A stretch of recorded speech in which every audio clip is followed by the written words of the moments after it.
नमस्कार दोस्तों, स्वागत है आप लोगों का मेरे चैनल में। मुझे उम्मीद है आप लोगों की एग्ज़ाम की तैयारी बहुत अच्छी चल रही है। तो चलिए हम लोग आज की रीडिंग प्रैक्टिस शुरू करते हैं। आगे बढ़ने से पहले ये हमारा कलर कोड है, इसको आप लोग ध्यान में रखिएगा। जैसे इस कलर से मैंने जो भी हाइलाइट किया है वो हमारा वोकैबुलरी का पार्ट है और इस कलर से मैंने जो भी हाइलाइट किया है वो हमारा सेंटेंस का वर्ब है। ठीक है? तो आज की स्टोरी है लर्निंग टुगेदर और ये है हमारा इसका पार्ट 5। इसके पहले पार्ट को ऑलरेडी मैंने डिस्कस किया हुआ है। अगर आप लोगों ने उसको नहीं देखा है तो प्लीज़ पहले उसको आप लोग देख लीजिए, उसके बाद इसको कंटिन्यू करिए। तो लर्निंग का मतलब होता है सीखना और टुगेदर का मतलब होता है साथ-साथ, यानी साथ-साथ सीखना। तो लिखा है जानवी यानी जानवी नेवर कभी नहीं न्यू जानती थी। ये जो न्यू है ये हमारा नो वर्ब का पास्ट फॉर्म है। नो का मतलब होता है जानना और जब हम लोग इसको पास्ट के टाइम के लिए यूज करते हैं तब लिखते हैं न्यू, यानी नहीं जानती थी। द स्नेक सांप लिव्ड रहता था। ये जो लिव्ड है ये हमारा लिव वर्ब का पास्ट फॉर्म है। लिव का मतलब होता है रहना और जब हम लोग इसको पास्ट के टाइम के लिए यूज करते हैं तब लिखते हैं लिव्ड, यानी कहाँ रहता था। इन द बैम्बू क्लम्प, बांस के झाड़ में। ये क्लम्प का मतलब होता है झाड़।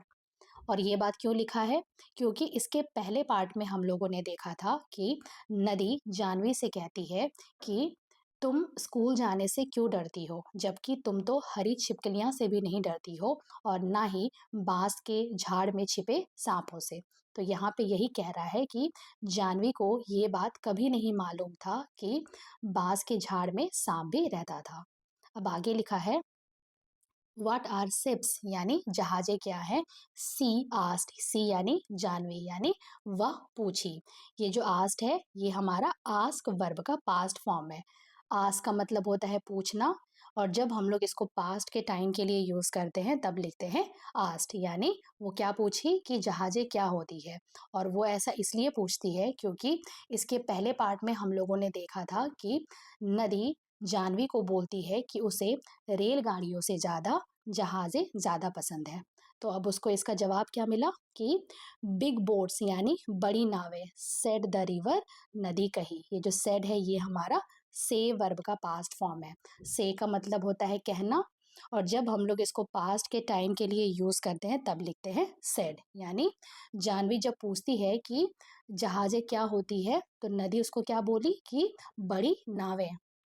सो बिग, इतना बड़ा, दैट की दे वे कैन टेक, ले जा सकते हैं, हंड्रेड्स ऑफ पीपल, 100 लोगों को। एंड और दे वे यानी जहाजें, सेल जल यात्रा करती है, अलोंग द सी, समुद्र में, विद लाइट्स, रोशनी के साथ, दैट जो शाइन चमकती है, ऑल नाइट, सारी रात। जानवी जो जानवी है हेल्ड हर ब्रेथ, यानी अपने सांसों को थाम लेती है। ये जो हेल्ड है ये हमारा होल्ड वर्ब का पास्ट फॉर्म है। होल्ड का मतलब होता है थामना और जब हम लोग इसको पास्ट के टाइम के लिए यूज करते हैं तब लिखते हैं हेल्ड, यानी ये सारी बातें सुन के जानवी जो है अपने सांसों को थाम लेती है क्योंकि वो इस तरह के बारे में पहले कभी नहीं सुनी थी। अब आगे यहाँ पे लिखा है कि विल क्या दे कम हियर, यहाँ आएंगे ये। सी वह यानी जानवी, आस्ट पूछी। अगेन ये जो आस्ट है ये हमारा आस्क वर्ब का पास्ट फॉर्म है। आस्क का मतलब होता है पूछना और जब हम लोग इसको पास्ट के टाइम के लिए यूज करते हैं तब लिखते हैं आस्ट, यानी वो क्या पूछी कि क्या वे लोग यहाँ आएंगे। वे लोग यानी जहाजें। टू लार्ज, बहुत बड़ा है, यू नो, तुम जानती हो। और ये बात नदी जानवी से कहती है। चंदूस कैटामरन, यानी चंदू का जो कैटामरन है और कैटामरन हमारा ऐसे दिखता है। ठीक है, तो यहाँ पे यही लिखा है कि चंदू का जो कैटामरन है इज गुड इनफ, काफी है, फॉर मी, मेरे लिए। चंदू चंदू जो है कैन टेक, ले जा सकता है, यू तुम्हें, टू सी, देखने के लिए, अ शिप, जहाज, समडे, किसी दिन। और ये बात कौन बोल रहा है, सेड द रिवर, यानी नदी कही। अगेन यहाँ पे ये जो सेड है ये हमारा से वर्ब का पास्ट फॉर्म है। से का मतलब होता है कहना और जब हम लोग इसको पास्ट के टाइम के लिए यूज करते हैं तब लिखते हैं सेड। ठीक है, अब आगे लिखा है दे यानी वे लोग वुड नेवर लेट मी यानी कभी ऐसा नहीं करने देंगे। वेल्ड जानवी यानी जानवी रोई। ये जो वेल्ड है ये हमारा वेल वर्ब का पास्ट फॉर्म है। वेल का मतलब होता है रोना, और जब हम लोग इसको पास्ट के टाइम के लिए यूज करते हैं तब लिखते हैं वेल्ड। यानी जानवी जो है रोई और वो क्या बोलती है, वे लोग ऐसा कभी नहीं करने देंगे। वे लोग यानी उसके जो घर वाले।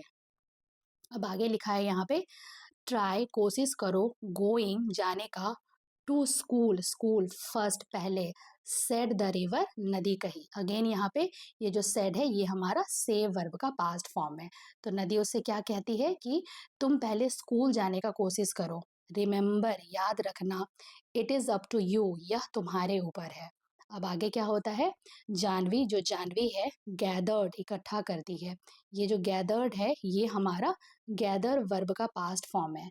गैदर का मतलब होता है इकट्ठा करना, और जब हम लोग इसको पास्ट के टाइम के लिए यूज करते हैं तब लिखते हैं गैदर्ड। यानी जो जानवी है वो इकट्ठा करती है करेज साहस को, और फिर उसके बाद वो क्या करती है, द नेक्स्ट डे अगले दिन, सी वह यानी जानवी, रीच्ड पहुंची। ये जो रीच्ड है ये हमारा रीच वर्ब का पास्ट फॉर्म है। रीच का मतलब होता है कहीं पहुंचना, और जब हम लोग इसको पास्ट के टाइम के लिए यूज करते हैं तब लिखते हैं रीच्ड। यानी वह पहुंची कहाँ, द स्कूल स्कूल। पांटिंग यानी हाँफते हुए, एंड और आउट ऑफ ब्रीथ सांस फूलते हुए, एंड और स्टूड यानी खड़े होकर, बाय द डोर दरवाजे पर, लिसनिंग सुनती रही, वाइल जब, द टीचर शिक्षक, रीड आउट द लेसन यानी जो पाठ्यक्रम को पढ़ा रहा था। इट यह वॉज था क्या था, अ स्टोरी एक कहानी, अबाउट अ प्रिंस एक राजा का, कॉल्ड अशोका अशोका नाम का, हु जो, बिकेम हो जाता है, अ ग्रेट किंग एक बड़ा राजा। ठीक है। अब आगे यहाँ पे लिखा है, लिटिल अपू छोटा अपू, हैड फॉलन अस्लीप यानी सो गया। ये जो फॉलन है ये हमारा फॉल वर्ब का पास्ट फॉर्म है, फॉल का। और यहाँ पे फॉलन अस्लीप लिखा है मतलब वो जल्दी से सो गया। ऑन हर शोल्डर यानी उसके कंधे में। तो यहाँ पे यही बताना चाह रहा है कि जो जानवी है वो अपने साथ लिटिल अप्पू को भी स्कूल लेके गई थी। ठीक है। अब आगे लिखा है, सी वह क्रैप्ट यानी धीरे धीरे आगे बढ़ती रही, नियरर एंड नियरर नजदीक, टिल और तब तक वो बढ़ती रही, she was in the back row जब तक वो आखिरी लाइन में नहीं बैठ गई।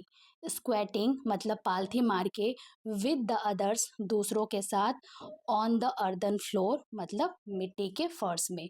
अर्दन फ्लोर का मतलब होता है मिट्टी के फर्श में। अब आगे लिखा है, लिटिल अप्पू जो छोटा अप्पू है, मेड नो नॉइस यानी कुछ भी शोरगुल नहीं मचाया। ये जो मेड है ये हमारा मेक वर्ब का पास्ट फॉर्म है। अब आगे लिखा है, एंड और सी वह लिसन्ड सुनी। अगेन ये जो लिसन्ड है ये हमारा लिसन वर्ब का पास्ट फॉर्म है। लिसन का मतलब होता है सुनना, और जब हम लोग इसको पास्ट के टाइम के लिए यूज करते हैं तब लिखते हैं लिसन्ड। यानी वह सुनी, क्या सुनी, जो भी टीचर वहां पे जिस भी पाठ को पढ़ा रही थी। ठीक है। तो ये थी हमारी आज की स्टोरी। मुझे उम्मीद है आप लोगों को ये स्टोरी समझ आई होगी। हम लोग मिलते हैं इसके नेक्स्ट पार्ट में। तब तक के लिए have a good day and thank you so much.